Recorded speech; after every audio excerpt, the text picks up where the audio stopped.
안녕하세요. 이번 시간에는 식품의 과학에 대해서 공부를 해보겠습니다. 우리가 이제 그 밥 먹고 뭐 여러 가지 음식을 먹는데 거기에는 어떤 과학이 들어있을까 뭐 이런 거에 대해서 공부를 해볼 거예요.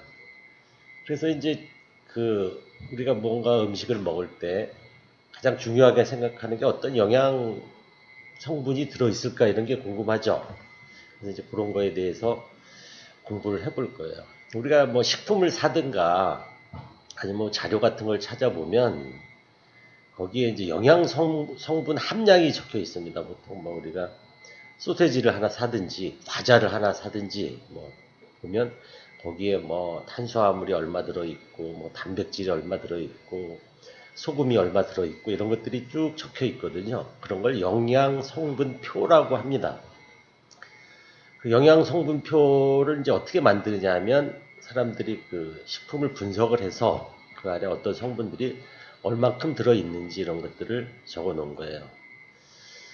그래서 이제 어떤 식으로 거기에 적혀 있냐 하면 그 1회 제공량, 예를 들면 한 번 뭐 먹을 때 해당하는 양에 해당하는 그 영양 성분이 얼만큼 들어있는지 이렇게 그 표기를 하기도 하고 또는 100g당 뭐 얼마 들어있다 또는 뭐 액체 같은 경우는 이제 부피 100ml당 영양 성분이 얼마큼 들어있다 이런 그 영양 성분별로 함량을 쭉 기록해 놓은 게 영양 성분표가 되겠어요.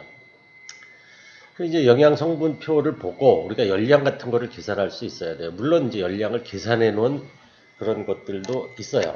그래서 그렇지만 이제 우리가 과학적으로 접근하기 위해서는 그 함량을 보고 영양 성분표에 있는 함량을 보고 우리가 뭐 열량을 얼마나 섭취하게 되는지 이런 것들이 관심이 가죠. 그리고 뭐 체중 조절이라든지 건강 관리 이런 것 때문에 열량을 계산해 보는 게 좋아요. 일례로 우리가 밥을 한 그릇 먹었다. 그러면 약 500kcal나 600kcal 돼서 그게 어느 정도 쓸 수 있는 거냐 하면 그걸 만약에 달리기를 해서 그거를 뭐 소모시킨다고 하면 약 10km를 뛰어야 그것을 소모할 수가 있어요. 그러니까 운동을 적당히 해갖고는 살을 빼거나 막 건강 관리하기가 쉽지 않죠. 그래서 조절해서 먹어야 되니까 그런 것들을 계산할 수 있으면 좋겠죠. 우리가 뭐 탄수화물, 단백질, 지방이 3대 영양소라고 많이 배웠을 거예요. 그 통합과학이나 뭐 생물 시간에.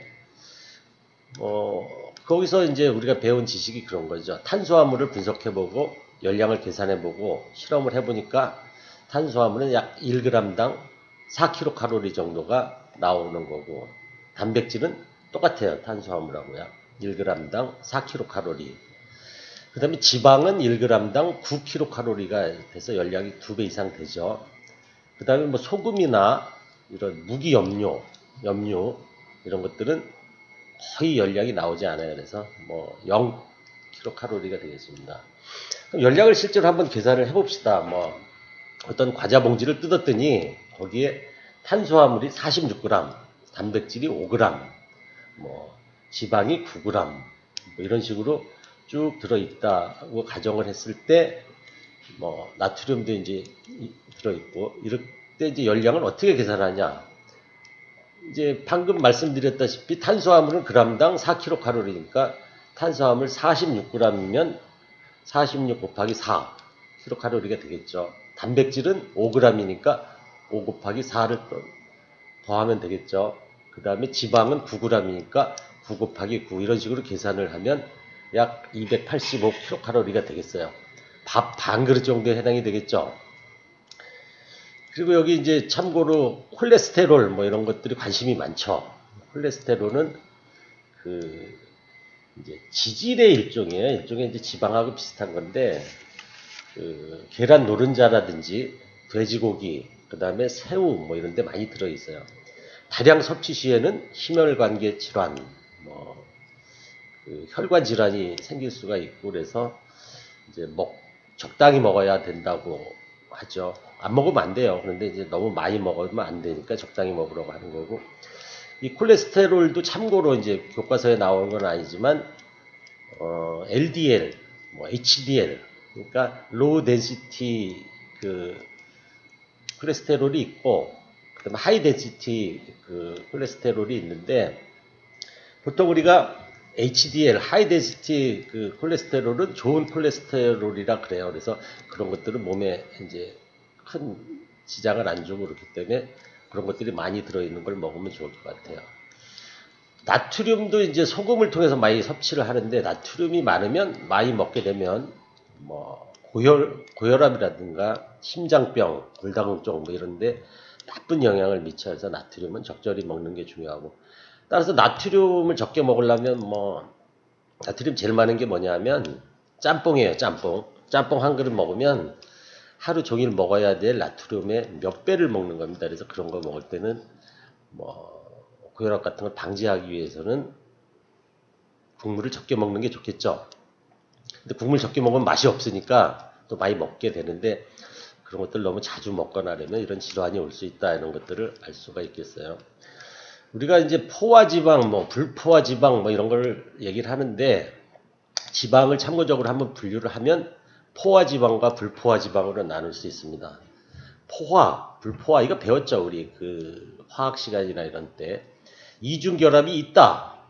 이거는 포화가 안 된 거죠. 그래서 불포화 지방이 되겠고요. 지방의 구조에서 지방의 이제 분자 구조를 보면 포화 지방은 이중결합이 없는 거예요. 그래서 포화 지방은 이중결합이 없기 때문에 끓는 점 같은 게 높고 녹는 점이 높고 그래서 이게 잘 고체로 존재하고 그래요. 예를 들면 뭐 소고기 기름 같은 거 국 끓여 보면 이렇게 굳죠. 이런 것들은 포화 지방이 되겠어요. 그래서 몸에도 안 좋고 그러는 건데 불포화 지방은 몸에 좀 좋은 거고 보통 포화 지방은 동물성인데 반해 불포화 지방은 식물성입니다. 그래서 몸에 좋은데 그 중에서도 이제 시스 지방, 뭐 트란스 지방 이런 얘기를 많이 하죠. 트랜스 지방은 또 안 좋은.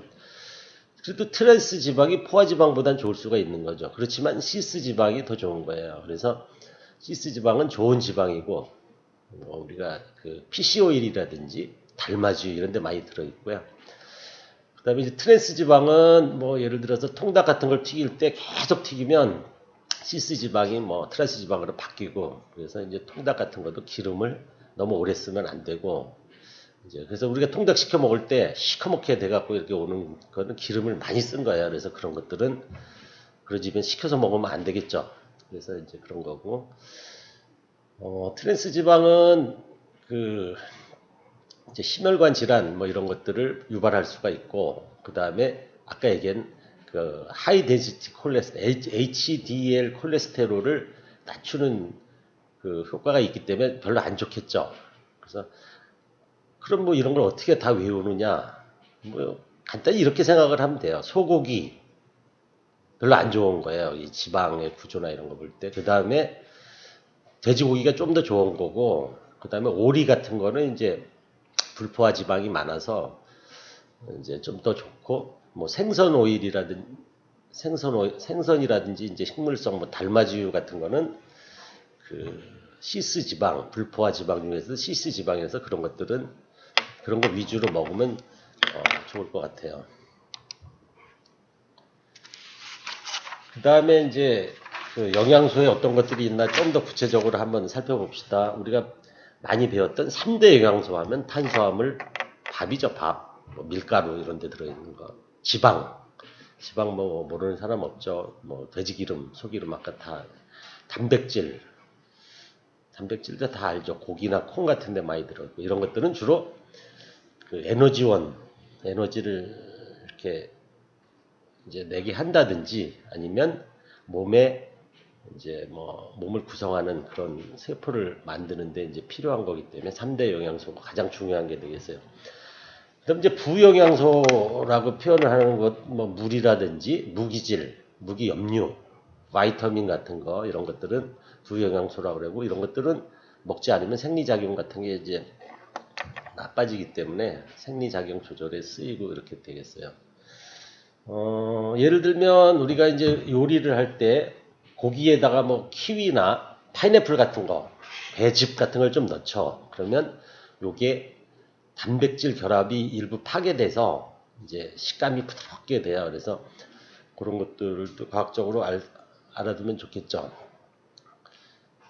그다음에 뭐 우리가 바이타민 C 이거는 이제 좀 더 알아보면 원래 바이타민 C는 그 일상생활에서 부르는 말이고 화학적 용어는 아스코르빅 애시드라 그래요. 그래서 아스코르브산이라고 여러분들이 비타민 C 같은 거 사 먹을 때 보면 바이타민 C 사 먹을 때 보면 아스코르브산 뭐 이렇게 해서 적혀 있을 겁니다. 그것이 비타민 C라고 생각을 하면 되겠어요. 그다음에 이제 음식물은 뭐 한꺼번에 다 먹을 수 없고 우리가 뭐 겨울에도 먹고 그래야 되기 때문에 보관을 잘 해놓는 게 중요해요. 그래서 보관을 어떻게 하면 이제 상하지 않고 뭐 예를 들어서 배를 타고 멀리 간다든지 이러면 뭐 염장을 해서 가고 막 이런 것들을 아마 여러분들이 알고 있을 거예요. 그래서 그 이제 성분이 변하지 않게 하든지 뭐 그다음에 상하지 않게 하든지 이런 것들이 중요하겠죠. 그렇게 하기 위해서는 거기에 이제 보관법이 여러 개 나와요. 뭐 이렇게 어려운 내용이 아니에요. 건조하는 이유는 뭐죠? 그렇죠. 수분을 제거해야죠. 수분을 제거하면 병균이 살 수가 없겠죠. 그래서 뭐 수분을 제거하는 게 건조법이라고 합니다. 세균이 살지 못하니까 음식이 상하지 않겠죠. 그래서 뭐 예를 들어서 그런 것들은 뭐 과일을 말린다든지 그 다음에 뭐 고기를 말린다든지 건어 나무를 말린다 뭐 이렇게 말려서 보관을 하면 오래 두고 먹을 수 있고 좋죠. 그 다음에 이제 냉장고가 있죠. 저온 저장을 하면 미생물이 자랄 수가 없죠. 따뜻해서 한 대만 자라니까. 미생물이 자라지 않는 이유는 미생물이 이제 효소작용을 못하니까 자라지 않기 때문에 이제 냉장고 같은 거가 저온 저장이 되겠고요.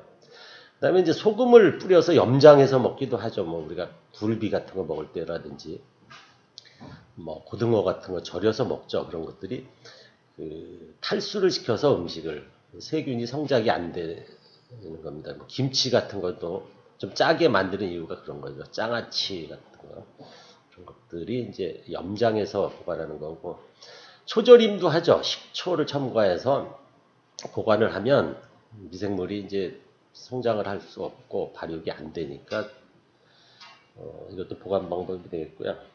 당장법, 당은 설탕을 얘기하죠. 그래서 설탕을 다량 첨가했다. 뭐 생광 같은 거 이제 전구화로 만들어서 파는 거 뭐 이런 것들이 당장 설탕이 많으면 또 못 자라요. 그래서 뭐 그런 것들이 있고 그다음에 훈연법 그을려서 그 연기 같은 거 훈제한다 그러죠. 훈제로 이제 보관을 하면 뭐 예를 들어서 육포 같은 거라든지 베이컨이라든지 햄 뭐 이런 것들이 유럽에서 많이 발달을 했죠. 그래서 배 타고 갈 때 이제 훈연시켜서 이렇게 가지고 가기도 하고 뭐 이렇게 되겠습니다. 그다음 뭐 가열해서 이제 세균을 죽여버리면 오랫동안 보관할 수 있으니까 이제 가열해서 살균하는 그런 것들도 좋은 방법이 되겠어요. 그래서 이번 시간에는 식품의 영양소는 어떤 것들이 있고 우리가 그걸 어떻게 계산하고 어떻게 조절해서 먹어야 되고 그다음에 좋은 영양소와 그렇지 않은 거 그다음에 음식물을 상하지 않게 오랫동안 보관하려면 어떻게 해야 되나 뭐 이런 것들을 공부해 봤어요. 거기 참고로 그 비타민 C, 바이타민 C가 이제 아까 아스코르빅 애시드라 그랬죠.